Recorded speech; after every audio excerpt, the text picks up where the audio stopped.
Previously, we have learned first order and second order derivative of any function. Now in this section, we will state the Rolle's theorem and their geometrical interpretation. According to Rolle's theorem, let f be a function defined in closed interval ab to r is continuous in the closed interval ab and differentiable in open interval ab such that f of a equal to f of b, where a and b are some real numbers. Then there exists some c in open interval ab such that f dash of c equals 0. Now let's understand it geometrically. Consider a function f of x that is continuous in the closed interval ab and differentiable in the open interval ab such that f of a equals f of b. On drawing tangents on the curve points lying between a and b, we observe that there is at least one point, let c, in between a and b where the slope of the tangent is 0, which means the tangent is parallel to the x-axis. Let us solve a problem to verify Rolle's theorem. Verify Rolle's theorem for the function y equals negative of x minus 5 whole squared plus 5, where a is 3 and b is 7.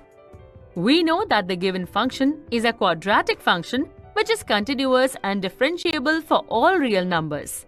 Therefore, we can say that the function is also continuous in the closed interval 3, 7 and differentiable in the open interval 3, 7. Further calculating f of 3 and f of 7, we got both equal to 1. Now both conditions of Rolle's theorem are true.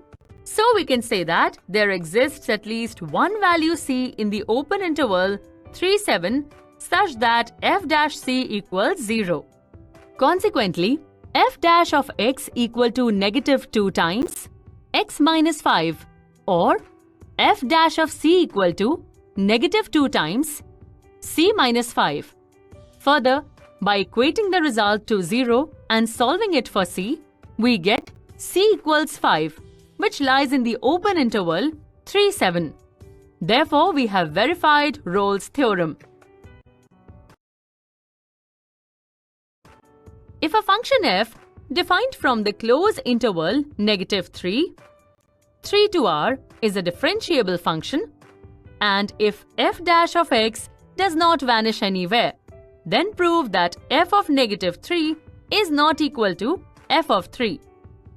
As per Rolle's theorem, if f is continuous in the closed intervals a, b, f is differentiable in open intervals a, b, and f of a equals f of b, then f dash of c is equal to 0 for all c belongs to open intervals a, b.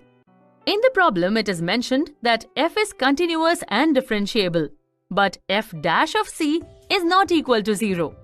It implies that f of a not equal to f of b, or f of negative 3 not equal to f of 3. Hence, we have proved the result.